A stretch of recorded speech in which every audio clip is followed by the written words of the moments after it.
Tujuan gue bikin video ini pertama sih buat ngapresiasikan diri gue karena gue udah bisa ngelakuin selama 6 bulan lebih untuk mengetahui ternyata gue sakit ini gitu.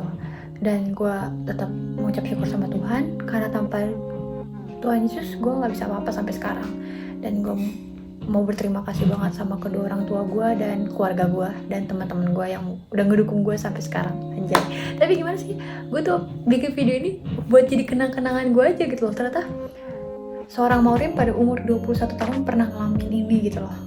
Ya nggak ada yang tahu, misalkan HP gue hilang atau apa, gue masih menyimpan memori tentang perjalanan gue lah dari Februari sampai sekarang. Ya sebenarnya belum selesai sih sekarang, tapi setidaknya gue merasa lega, gue udah menjalani 80% lah gitu. Jadi gue tuh mengidap penyakit aritmia dan cara mengobatinya itu cuma satu, ablasi. Aritmia dan ablasi itu gue bakal taruh link video tentang penjelasan apa sih aritmia itu dan bagaimana sih cara mengatasi aritmia menggunakan ablasi. Dalam video yang bakal gue kasih nanti itu tuh kebetulan juga dokternya itu dokter yang nanganin gue, dia rumah sakit harapan kita, tapi ntar di video itu rumah sakit Pelni, tapi kebetulan dokter ini kerja di 2 rumah sakit lah gitu kan. Gue bersyukur banget sih ketemu sama dokter Diki dan teman-teman dokter Diki, dan gue berterima kasih juga sama seluruh dokter yang udah gue ajak bicara tentang apa sih penyakit gue itu, karena yang berhubungan dengan jantung kayak serem banget. Kayak ya walaupun gue cuman ablasi itu gak dibelek dari jantung, dari dada gitu enggak, tapi dimasukin aliran listrik, tapi itu dari dalam pembuluh darah. Nah kalau kemarin gue tuh di pangkal di leher tuh kecil banget, sama di pangkal paha. Jadi ini ada foto-foto video selama perjalanan gue nggak tahu kenapa tiba-tiba ternyata gue foto gitu ya, sorry, tapi gue hanya menyimpannya aja gitu. Semoga buat teman-teman yang nonton video ini semakin bisa menjaga kesehatan, karena satu, kesehatan itu mahal dan sakit itu lebih mahal lagi. Ya pasti sih orang tua bakal nyari duit untuk demi kesehatan anaknya gitu lah, tapi ya selagi kita masih bisa jaga kesehatan dengan diri sendiri, why not? Oke. Oh ya, gue disini cuman bakal sebutin nama satu rumah sakit doang, yaitu rumah sakit harapan kita, dan rumah sakit yang lain bakal gue inisialkan saja dengan huruf karena gue tindakan di rumah sakit harapan kita, bukan di rumah sakit lainnya. Jadi gue juga berterima kasih sama rumah sakit yang akhirnya gue bisa tindakan. Oke. 10 Februari 2020. Awal mulanya gue ke salah satu puskes di Malang. Niatnya cuma mau nanya-nanya doang, kenapa sih gue kurus terus dengan posisi gue udah makan banyak, vitamin, susu, semua yang masuk. Ya memang sih dari kecil gue emang udah kurus, tapi ya apa salahnya kan gue konsul ke dokter. Gue dirujuklah ke poli penyakit dalam di salah satu RS Malang, sebut aja RSA. Awalnya gue bingung kenapa harus ke poli penyakit dalam. Akhirnya gue tanya, dan jawaban dokter itu karena penyakit itu bisa di mana aja, dan bisa aja yang menyebabkan kamu kurus itu ada di dalam tubuh kamu yang tidak kamu lihat. Oke, akhirnya gue ikutin. Gue lupa, mungkin kayak sekitar 2 hari setelah dari puskes gue ke rumah sakit ini untuk ngurus prosedur yang ada, daftar pasien baru. Akhirnya gue dapatlah jadwal ke poli penyakit dalam tanggal 6 Maret 2020. Dan mama datang ke Malang tanpa sepengetahuan gue. Gue shock banget sih, kayak kaget aja gitu loh, karena pokoknya yang gak nyangka aja lah. Nah, selama proses gue pemeriksaan di dokter bagian penyakit dalam ini, dokternya bilang detak jantung gue tuh beda dari orang normal. Tapi karena bukan bagian dia, akhirnya gue dirujuklah ke poli spesialis jantung, tetap di rumah sakit yang sama. Mengurus jadwal, gue dapatlah 4 hari kemudian, itu tanggal 9 Maret. 9 Maret siang itu jadwalnya nyokap gue balik dari Malang ke Jakarta, dan jadwal gue ke poli penyakit jantung jam 6:30 malam. Bisa dibilang hari itu juga hari paling terngedown gue sepanjang masa, dimana gue sendiri yang mendengarkan berita itu tanpa orang lain samping gue gitu kan. Orang yang pertama gue telepon tuh matua gue. Gue bener-bener nangis di situ. Ya gue nggak tahu harus bisa apa gitu kan. Tapi gue menceritakan sama matua gue dulu. Kenapa gue nggak ceritakan nyokap? Karena nyokap paginya itu baru banget pulang dari Malang ke Jakarta, dan gak mungkin dong gue langsung panikin dengan berita ini.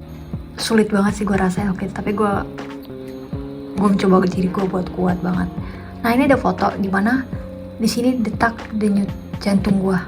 Bisa dilihat itu bukan sangat amat tidak beraturan. Setelah ngobrol panjang, gue disuruh ke dokter poli penyakit jantung kemarin itu untuk eko jantung atau USG jantung. Karena di RSA ini tidak ada eko jantung, akhirnya gue dirujuklah ke RSB. Tanggal 10 Maret 2020, gue pergi ke sana untuk nanya informasi prosedur buat eko jantung itu seperti apa, surat-surat apa yang perlu gue persiapkan. Nah, tanggal 11 Maret lah gue balik ke RSB. Jadi gue harus ke dokter lagi sebelum gue eko jantung ini.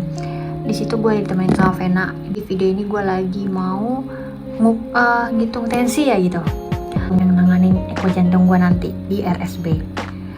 Kemudian tanggal 13 Maret 2020 gue balik lagi ke RSA poli penyakit dalam buat menyelesaikan urusan di bagian penyakit dalam itu. Tanggal 12 Maret jadwal ambil darah dan ronsen toraks. Seperti biasa gue selalu susah untuk dicariin vena pembuluh darah. Di situ gue memang posisinya sendiri, dan gue dijemput Fahri. Ya satu sisi gue masih keadaan ngedown sih, akhirnya datang dia jemput gue. Tanggal 18 Maret 2020 gue balik lagi ke RSB. Tapi di sini gue berurusan dengan bagian administrasi untuk penjadwalan eko jantung, dan ternyata gue dapat jadwal tanggal 19 April, yang berarti itu 1 bulan lagi nunggunya. Selama nunggu, berita COVID di Indonesia itu memang udah makin menyebar gitu kan. Dan berita tentang libur kuliah, libur sekolah itu udah mulai muncul. Akhirnya gue libur kuliah. Dimana awal rencana eko gue itu 19 April, tapi gara-gara corona gue gagal balik ke Malang. Karena ya corona makin panas-panasnya gak sih di Jakarta, di Indonesia lebih tepatnya. Alhasil sampai 2 bulan lamanya gue gak berani ke rumah sakit gara-gara corona ini. Jadi gue di rumah kayak berjemur, ngecat tembok di rumah gue, segala macam. Pokoknya aktivitas dimana biar gue melupakan hal itu. Dimana gue juga kuliah online juga gitu kan. Waktu gue ke dokter jantung kemarin, gue memang dikasih obat untuk 1 bulan. Tapi jatahnya sudah habis dong. Dimana setelah obat gue habis 1 bulan ini, beberapa kemudian gue harus eko jantung. Jadi udah dijadwalin tuh sedemikian mungkin gitu lah. Tapi ya semuanya hangus lah gitu kan. Ya udahlah, daripada gue harus kena apa-apa yang lebih parah, lebih baik gue stay home lah gitu kan. 13 Mei 2020, setelah dipikirkan matang-matang sama nyokap, sama keluarga gue dan nyokap memberanikan ke rumah sakit di Jakarta. Sebut aja rumah sakit C, RSC. Walaupun was-was banget, tapi mau gimana lagi? Karena ngerasa udah makin gak enak banget, terus makin kepikiran gitu loh. Apakah ini berpengaruh gini. Soalnya masih nanggung banget gak sih, kayak gue di Malang udah setengah jalan tapi berhenti. Dengan kekuatan doa gue memberanikan kesini. Akhirnya gue ngobrol banyak-banyak sama dokter itu tentang proses awal mula kenapa gue bisa seperti ini. Dokternya juga memahami, dokternya baik banget, dan gue dimudahkan juga, dan semua berjalan lancar. Tanggal 27 Mei 2020 gue ambil darah yang puasa 8 jam, sama setelah sarapan puasa lagi 2 jam, itu ambil darahnya 2 kali buat ngecek keseluruhannya. Nanti diambil hasilnya setelah kontrol lagi. Dan seperti biasa, gue selalu susah untuk diambil darah, jadi gue gak heran kiri kanan gue selalu kena, but it's okay. Tanggal 3 Juni 2020 gue balik lagi ke RSC karena udah kontrol juga sebelumnya, dan hari ini penjadwalan yang namanya Holter monitoring 24 jam. Inilah Holter monitoring itu buat ngitung detak jantung gua berapa kali selama 24 jam. Makanya kayak gini, tapi gue tetap seperti biasa aktivitas gua. Tidur pun juga kayak gini, pokoknya 24 jam. 8 Juni 2020 gue balik ke RSC buat kontrol. Dan jadwal saat itu buat baca hasil Holter monitoring gue sama jadwal gue buat eko jantung. Dimana waktu di Malang gue udah mau eko jantung tapi tidak jadi. Jadi dilanjutkanlah di sini. Setelah semua diperjelas, dokter mendiagnosis gue itu mempunyai penyakit yang namanya aritmia. Dari sinilah gue tahu gue kena aritmia itu pada tanggal ini. Dan penanganannya cuma satu, yaitu ablasi. Apa sih itu ablasi? Nanti ada videonya, ya kalian harus nonton biar bisa paham ternyata ablasi itu kayak gini. Karena penyakit jantung itu banyak banget. Tapi yang gue idamin itu bukan penyakit jantung yang dialami oleh orang-orang istilahnya yang seperti serangan jantung, gagal jantung. Enggak, itu bukan, itu beda jauh. Gue beda, bukan di skala seperti itu gitu loh. Maksudnya gue di bidang lain lah penyakit jantungnya ini gitu. Dokter menyarankan untuk sekitar 2 minggu lagi balik ke rumah sakit, dan disitulah penentuan tanggal gue kapan gue ablasi. Tanggal 27 Juni 2020 gue ke RSD, rumah sakit baru lagi di daerah Jakarta Timur.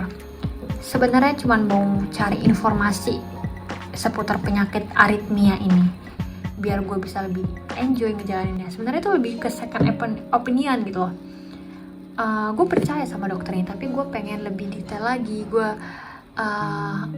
ya apa salahnya gue mencari informasi dari dokter gitu kan. Dan di foto ini gue gak ada niatan pamer rambut kok, kebetulan aja lagi di RSD itu. Dan hasilnya pun gue puas setelah dari dokter ini.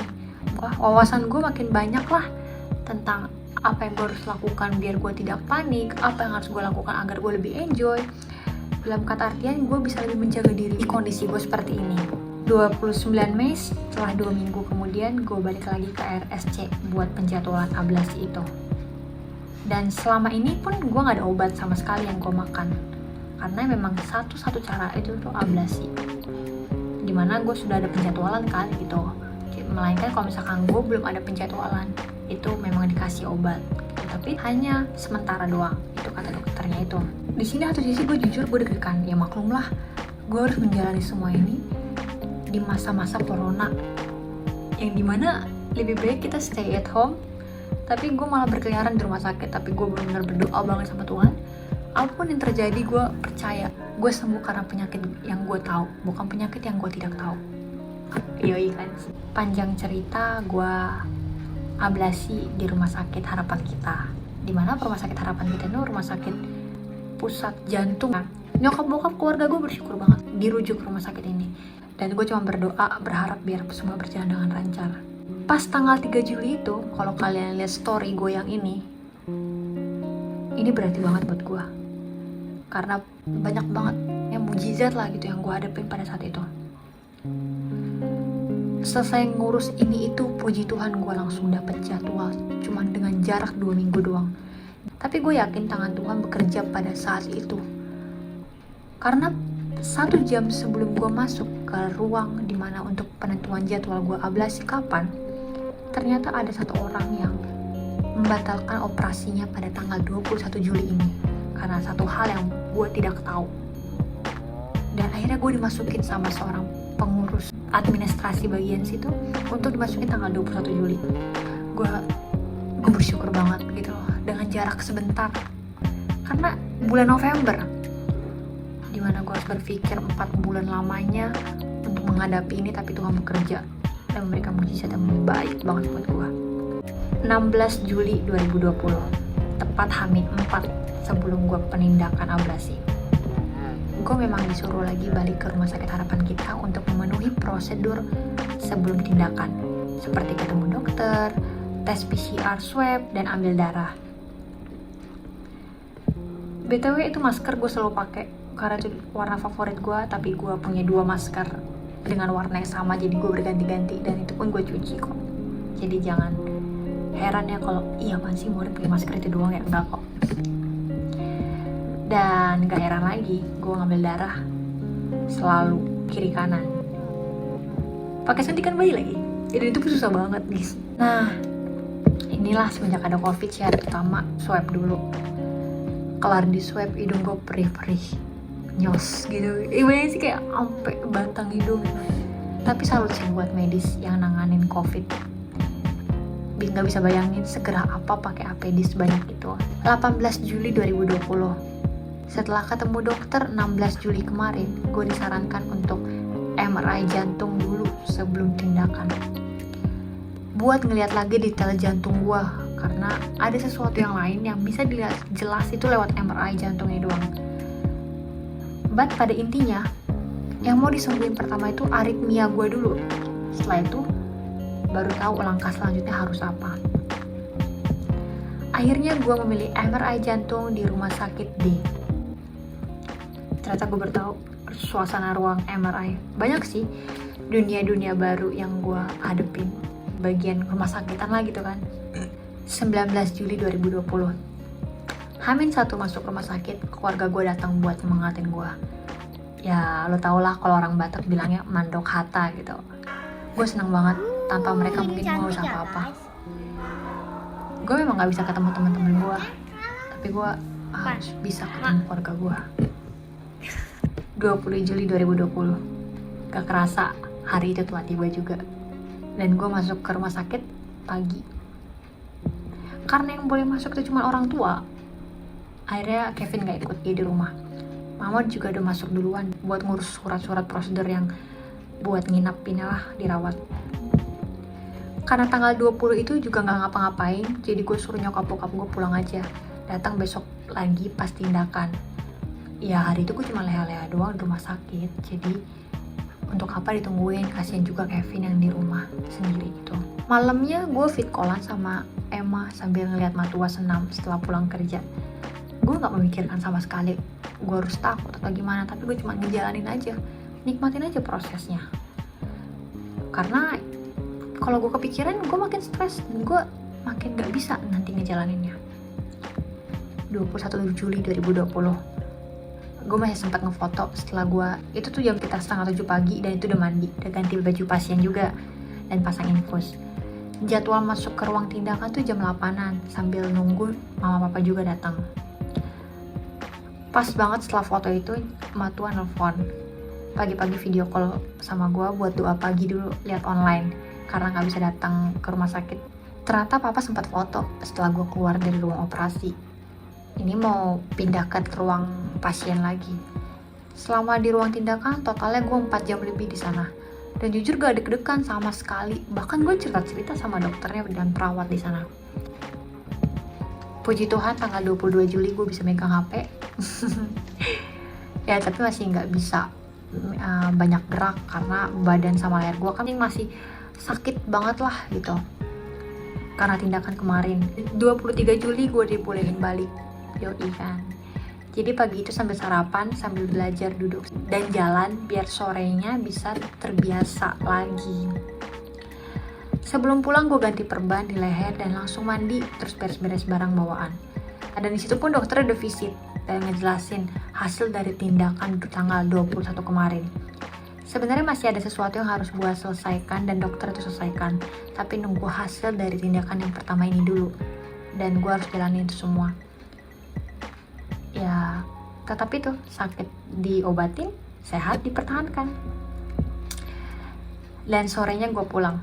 Gue berterima kasih banget sama Tuhan Yesus. Tanpa Tuhan Yesus, gue gak tahu sekarang seperti apa. Dan terima kasih juga buat Rumah Sakit Harapan Kita yang udah ngerawat gue. Sama Puskes di Malang, rumah sakit A, B, C, D yang selama ini. Sampai pada akhirnya gue tahu apa yang terjadi dalam tubuh gue.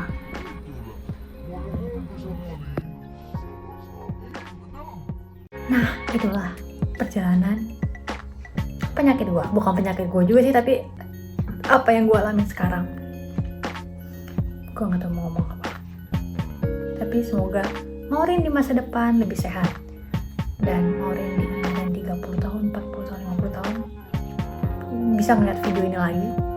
Yoi. Apa ya? Gue gak tau mau ngomong apa, tapi gue kayak pas lagi dioperasi itu kan 4 jam ya. Keren sih. Gue akuin ternyata kedokteran itu hebat. Oke, terima kasih buat Maureen ya, buat diri gue sendiri karena sudah kuat menjalaninya, buat kedua orang tua gue yang udah ngerawat gue sampai sekarang, keluarga gue yang udah nge-support gue 4 bulan cuy nggak keluar, maksudnya kayak nggak keluar, nggak main sama temen. Mungkin gue udah lupa apa arti nongkrong itu, kayak gue udah lupa mungkin apakah ada tutorial buat nongkrong. Ya bener-bener 4 bulan persis gue nggak main sama temen. Main sama keluarga ya paling ke rumah gitu loh, but semuanya ada hikmahnya. Oke, dadah.